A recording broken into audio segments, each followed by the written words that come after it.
स्वच्छ आणि ऑर्गनाइज घरात राहायला कोणाला आवडत नाही. प्रत्येकालाच वाटतं की आपलं घर स्वच्छ आणि सुंदर असावं. पण घर म्हटल्यावर पसारा तर होणारच. तर नमस्कार मैत्रिणींनो, मी अंकिता आणि तुमचं पुन्हा एकदा स्वागत करते आपल्या यूट्यूब चॅनल स्मार्ट टिप्स मराठीमध्ये.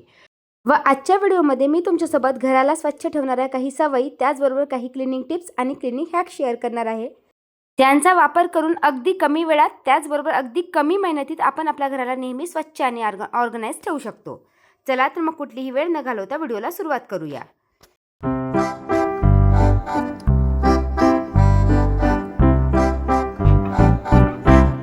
जर खरंच तुम्हाला वाटत असेल की आपलं घर नेहमी स्वच्छ आणि ऑर्गनाइज असावं, घरात पसारा होऊ नये, तर ही सवय किंवा ही टिप फॉलो करणे खूप गरजेचे आहे. ती म्हणजे डिक्लटरिंग. आता हा शब्द तर तुम्ही बरेचशा यूट्यूब व्हिडिओजमध्ये ऐकलंच असेल, पण बरेच जणांना याचं मीनिंग माहिती नसतं. तर डिक्लटरिंग म्हणजे घरातल्या अनावश्यक वस्तू काढून टाकणे. बघा, बरेचदा काय होतं की आपल्या घरात भरपूरशा सामानांचा पसारा झालेला असतो. बरेचदा तुम्ही बाथरूमचे कॅबिनेट चेक करून बघा, ड्रॉवर्स चेक करून बघा, आपल्या घरातल्या अलमाऱ्या, त्यामध्ये एवढ्या अनावश्यक बिनकामाच्या वस्तू ठेवलेल्या असतात, ज्या आपण वर्षानुवर्ष फेकतही नाही. या व्यतिरिक्त त्या कधीकधी एवढ्या युजलेस असतात की कचऱ्यातही टाकून देत नाही. त्यामुळे दर महिन्यातनं एकदा किंवा 15 दिवसातनं एकदा डिक्लटरिंग करणे गरजेचे आहे. आता याची सुरुवात कशी करायची? आपल्या हातात एखादी कॅरी बॅग, नाहीतर मग बास्केट घ्यायची. तर तुम्ही बघा, मी एक कॅरी बॅग घेतलेली आहे आणि आता घरातले जे काही ड्रॉवर्स आहे, अलमाऱ्या आहे, बरेचदा बाथरूममध्ये कॅबिनेट्स असतात, त्यामध्ये हार्पिकच्या बॉटल्स, शॅम्पूच्या बॉटल्स बरेचदा रिकाम्या पडलेल्या असतात. तर त्या सगळ्या आपल्याला या प्रकारे काढून टाकायच्या आहे. तर आज मी डिक्लटरिंगची सुरुवात गेस्ट रूमच्या ड्रॉवरपासून केली, कारण त्या ड्रॉवरमध्ये माझं भरपूरसं सामान ठेवलेलं होतं. त्यातल्या जेवढ्या काही बिनकामाच्या अनावश्यक वस्तू होत्या त्या काढून टाकल्या. त्यानंतर बेडरूममधला ड्रेसिंग टेबल चेक केला. त्यामध्ये देखील मला भरपूरसं अनावश्यक सामान मिळालं. बरेचदा आपल्याकडे घरात मेडिसिन असतात, त्या एक्सपायर झालेल्या असतात, तरी देखील आपण वर्षानुवर्ष त्या साठवून ठेवतो. या व्यतिरिक्त आपले वापरलेले टूथब्रश झाले. जर तुम्ही बाथरूमचं कॅबिनेट चेक कराल ना, त्यामध्ये बरेचदा हार्पिकच्या बॉटल्स ठेवलेल्या असतात, वापरलेले स्क्रबर असतात, रिकाम्या शॅम्पूच्या बॉटला असतात. या छोट्या छोट्या वस्तू देखील आपल्या घरात भरपूर पसारा करतात. त्यामुळे 15 दिवसातनं नाहीतर महिन्यातनं एकदा डिक्लटरिंग करणे खूप गरजेचे आहे. तसं बघा, मी तुमच्यासोबत नेहमीच घर क्लिनिंगचे व्हिडिओ शेअर करत असते. होम ऑर्गनायझेशन हॅक्स, घराला नेहमी क्लीन करत असते आणि माझं घर नेहमीच क्लीन अँड ऑर्गनाइजच असतं. तरी देखील बघा, एक पूर्ण पॉलिबॅग कचरा निघालेला आहे. एवढा जास्त पसारा माझ्या घरात जमा झालेला होता.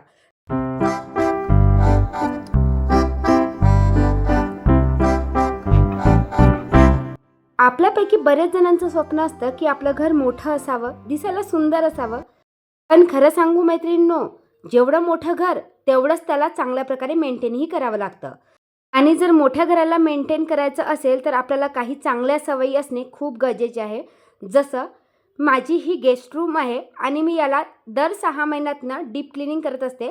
मीन्स यावेळेस तर दिवाळीच्या वेळेस मी डीप क्लिनिंग केली होती आणि नेहमी तर रोजचं माझं क्लिनिंग थोडंफार डस्टिंग वगैरे सुरू असते.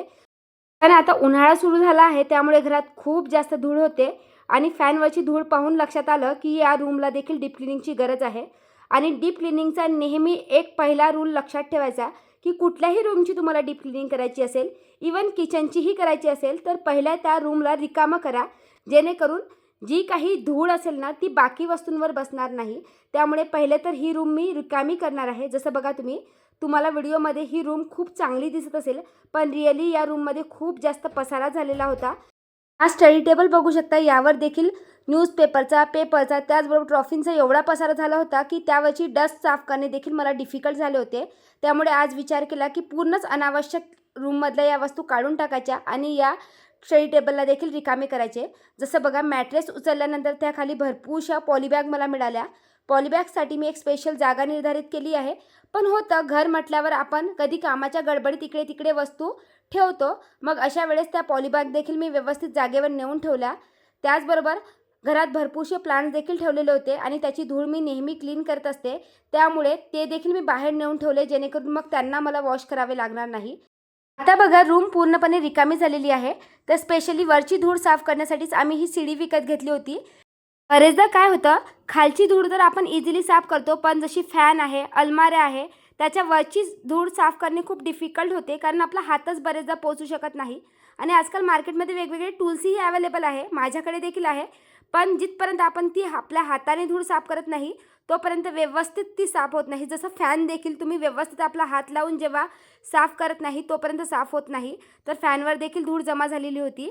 आणि इथे मी एक मिस्टेक केली. माझ्या या रूममध्ये जे कॅबिनेट्स आहे, मीन्स ही जी अलमारी आहे त्याच्या वरच्या भागाला मी न्यूजपेपर स्प्रेड करायला हवं होतं, पण मी न्यूजपेपर स्प्रेड केलं नाही. आणि मी तुम्हाला धूळ दाखवते बघा. जर आपण यावरती न्यूजपेपर स्प्रेड केलं नाही तर अशा प्रकारची 6-7 महिन्यात धूळ जमा होते आणि ही धूळ साफ करणं खरंच खूप डिफिकल्ट आहे. तर हे धूळ साफ करायसाठी देखील माझ्याकडे अशा प्रकारचा एक डस्टपॅन आहे. या डस्टपॅनने जर धूळ साफ केली ना तर ती धूळ खाली न पडता अशा प्रकारे आपण डस्टपॅनमध्ये जमा करू शकतो. आता याला फक्त डस्टबिनमध्ये टाकायचं आहे आणि यावेळेस मी मात्र आठवणीने यावर न्यूजपेपर स्प्रेड करणार आहे, जेणेकरून नेक्स्ट 6 महिन्यात जेव्हाही मला ही रूम क्लीन करायची गरज पडेल ना तर एवढी धूळ साफ करायची गरज पडणार नाही. जस्ट न्यूजपेपर चेंज केले तरी चालेल. त्यानंतर भिंतीवरही भरपूर धूळ जमा झाली होती. तर अशा प्रकारचा माझ्याकडे मायक्रोफायबर डस्टर आहे, ज्याने जाळ्या तर क्लीन होतातच, इवन भिंतीवरची त्याचबरोबर दरवाजावरची धूळ वगैरे साफ करण्यासाठी हा डस्टर खूप उपयोगी पडतो. त्याचबरोबर हा वॉशेबल आहे, त्यामुळे घरातली धूळ इझिली साफ होते आणि नेक्स्ट टाईम हा आपण इझिली वापरू शकतो. तर पूर्ण घरातली मी धूळ साफ करून घेतली. जेवढे काही टेबल्स होते त्याचबरोबर बेडवर वगैरे धूळ काही जमा झालेली होती ती वगैरे व्यवस्थित पुसून घेतली आणि आता पहिले झाडू मारून घेणार आहे. सगळं तुमच्यासोबत दाखवायचं म्हटलं तर व्हिडिओ खूप मोठा झाला होता, त्यामुळे महत्त्वाच्याच गोष्टी तुमच्यासोबत शेअर केल्या. तर बघा, व्हिडिओमध्ये तर तुम्हाला ही रूम किती क्लीन दिसलेली असेल ना, पण जेव्हा आपण त्या रूमची डीप क्लिनिंग करायला जातो ना तर अलमाऱ्यांच्या मागे, बेडच्या खाली किंवा बरेचसे आपल्या घरामध्ये कोपरे असतात, त्यामध्ये भरपूरशी धूळ जमा झालेली असते. त्यामुळे 6 महिन्यातनं एकदा तरी आपण आपल्या घरातल्या प्रत्येक रूमची अशी क्लिनिंग करायला हवी. आणि बघा, आजकाल ना घराला सजवण्याची एवढी फॅशन झालेली आहे, एवढे वेगवेगळे डेकोरेटिव्ह सामान मार्केटमध्ये स्वस्तात मस्त मिळतात की आपण घेऊन घेतो आणि घराला डेकोरेट करण्याचा प्रयत्न करतो. पण त्या सामानांना जर आपण रेग्युलर क्लीन नाही केलं त्यावर खूप जास्त डस्ट बसते आणि ती डस्ट जर क्लीन नाही केली तर मग ते सामान देखील दिसायला खराब दिसतं. त्या सामानांचा घरात पसारा होतो आणि मग स्वच्छ घर करायला खूप जास्त डिफिकल्ट जातं. मला वाटतं घर नेहमी स्वच्छ आणि ऑर्गनाइज जर ठेवायचं असेल तर त्याचा एकच रूल आहे, घर मोकळं मोकळं ऑर्गनाइज करा, जेणेकरून ते स्वच्छ करायलाही इझी जातं आणि दिसायलाही छान दिसतं. त्यामुळे मी काय केलं की स्टडी टेबलवर जेवढा काही पसारा होता तो तेवढा काढून टाकला. मीन्स जेवढा काही एक्स्ट्रा ट्रॉफीज होत्या त्या अलमारीमध्ये ठेवून दिल्या. शिविंग मशीन नेहमी ठेवलेली असते, पण ती रोज गरजेची नसते, त्यामुळे ती देखील आत ठेवून दिली. आणि बघा, आता रूम किती छान मोकळी मोकळी आणि दिसायला सुंदर दिसती आहे.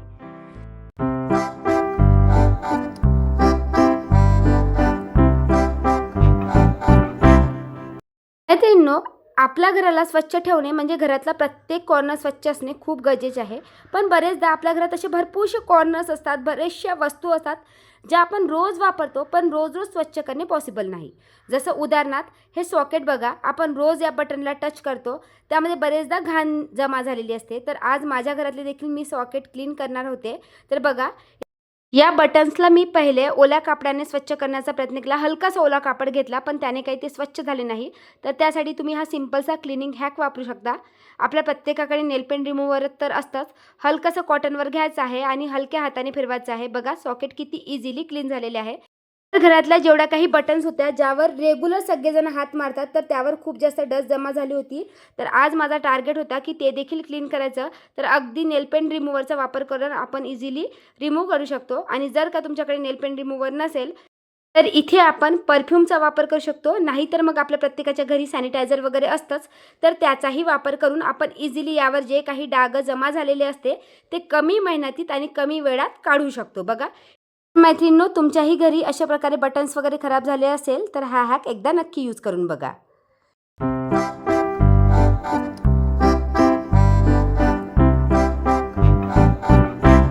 ज्या घरांमध्ये झाडे ठेवलेली असते ना ते घर खरंच दिसायला खूप सुंदर दिसतं. आणि माझ्या घरात देखील भरपूरशी झाडे ठेवलेली आहे, पण यांना मेंटेन करणं खूप डिफिकल्ट असतं. जेव्हा या झाडांवर धूळ जमा होते ना तेव्हा ती झाडे तेवढीच दिसायला घाण दिसतात. तर त्यासाठी एक सिंपल हॅक सांगते. बरेचदा काय करतो की आपण ओल्या कपड्याने त्याची पानं वगैरे पुसण्याचा प्रयत्न करतो, तेव्हा ती व्यवस्थित साफ होत नाही आणि पुसता पुसतात कधी कधी फाटतात. त्यासाठी जर तुमच्याकडे जुना सॉक्स असेल ना तो हातामध्ये विअर करायचा, मीन्स घालायचा, आणि त्यानंतर अशी एक स्प्रे बॉटल ठेवायची. जस्ट त्या झाडावर पाणी स्प्रे करायचं आणि त्यानंतर हलक्या हाताने आपला हात फिरवायचा. जेवढी काही पाने असतात ना ती खूप क्लीन होतात.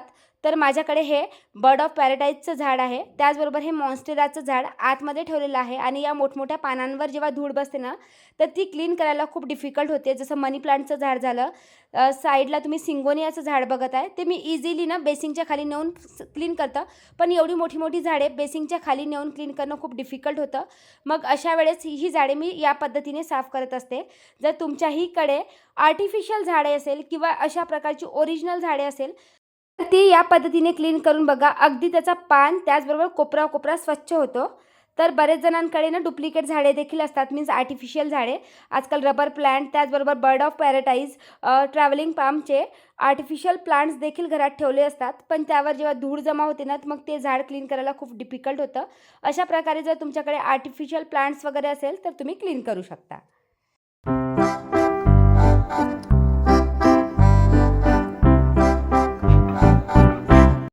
बघा, आजकाल ना या स्लायडिंग विंडोची एवढी फॅशन आहे, दिसायला जरी छान दिसत असल्या ना, खरंच त्या मेंटेन करायला खूप डिफिकल्ट आहे.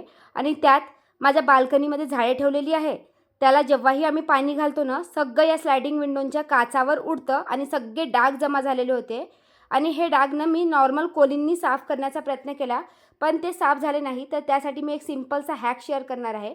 बरेचदा तुम्ही बघितलं असेल की आपल्या बाथरूममध्ये जर आरसे लावलेले असेल, तर आपण जेव्हा आपला चेहरा वॉश करतो ना, तर त्यावर पाणी उडतं आणि त्यावर देखील असे डाग जमा झालेले असतात. तर याआधी देखील एका व्हिडिओमध्ये मी हा हॅक शेअर केला होता, बाथरूमच्या आरशावर अप्लाय केला होता. तर इथे आपल्याला एकदम सॉफ्ट असा स्पॉन्ज घ्यायचा आहे आणि आपला जो नॉर्मल कोलगेट असतो ना, तो घ्यायचा आहे. पहिले मी तो काच ओला करून घेतला स्लायडिंग विंडोचा आणि त्यानंतर हलक्या हाताने प्रेस करत तुम्हाला हा जो स्लायडिंग विंडोचा काच आहे ना, तो घासून घ्यायचा आहे. अगदी 10 मिनिटासाठी ठेवायचा आहे आणि त्यानंतर पाण्याने स्वच्छ धुवून घ्यायचं आहे. त्यानंतर तुम्ही एखाद्या ओल्या कपड्याने पूर्ण स्लायडिंग विंडो व्यवस्थित साफ करून घ्यायचे आहे आणि त्यानंतर कोरड्या कपड्याने स्वच्छ करू शकता. जेवढे काही यावर पाण्याचे डाग जमा झालेले असतात ना, ते इझिली रिमूव्ह होतात. जर तुम्ही नॉर्मल कोलिनने किंवा नॉर्मल पाण्याने जर हे वॉश करण्याचा प्रयत्न केला, तर इझिली वॉश होणार नाही. आणि चुकीनेही रबर वापरू नका, नाहीतर यावर स्क्रॅचेस पडतील. ही अगदी सोपी ट्रिक वाटली. तसं तर मार्केटमध्ये आजकाल ना स्लायडिंग विंडो क्लीन करायच्या खूप साऱ्या ट्रिक आहे. पण माझ्या स्लायडिंग विंडो मी याच पद्धतीने इझिली क्लीन करत असते. त्याचबरोबर त्याला लागलेल्या ज्या काही फ्रेम होता, त्या देखील मी नॉर्मल डिशवॉश लिक्विडने क्लीन करून घेतल्या. आणि त्यानंतर फक्त आपल्याला ओल्या कापडाने एकदा आणि त्याचबरोबर कोरड्या कापडाने देखील हा ग्लास क्लीन करायचा आहे. नाहीतर मग आणखी त्यावर पाण्याचे डाग येईल. आणि तुम्हाला पूर्ण क्लीन झाल्यावर मी दाखवते, अगदी नव्यासारखे चमकतात. कुठलाही बाहेरून मार्केटमधलं महागडं क्लीनर देखील यूज करायची गरज नाही, कुठलाही क्लिनिंग टूल वापरायची गरज नाही. अगदी सोपी ट्रिक आहे. या पद्धतीने जर तुम्ही क्लीन केलं ना, तर कमी मेहनतीत अगदी सोप्या पद्धतीने आपल्या स्लायडिंग विंडो क्लीन होतात. काच देखील खूप स्वच्छ होतो. जर तुमच्या घरी देखील अशा प्रकारच्या स्लायडिंग डोअर असेल, तर या पद्धतीने क्लीन करून नक्की बघा.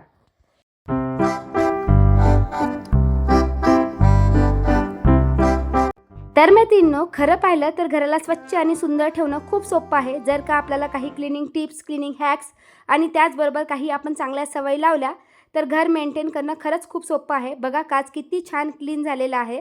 तर चला मग व्हिडिओ इथेच एंड करते. आशा करते की आजचा व्हिडिओ देखील तुम्हाला नक्कीच हेल्पफुल ठरला असेल. व्हिडिओ आवडला असेल तर नेहमीप्रमाणे व्हिडिओला लाईक करा.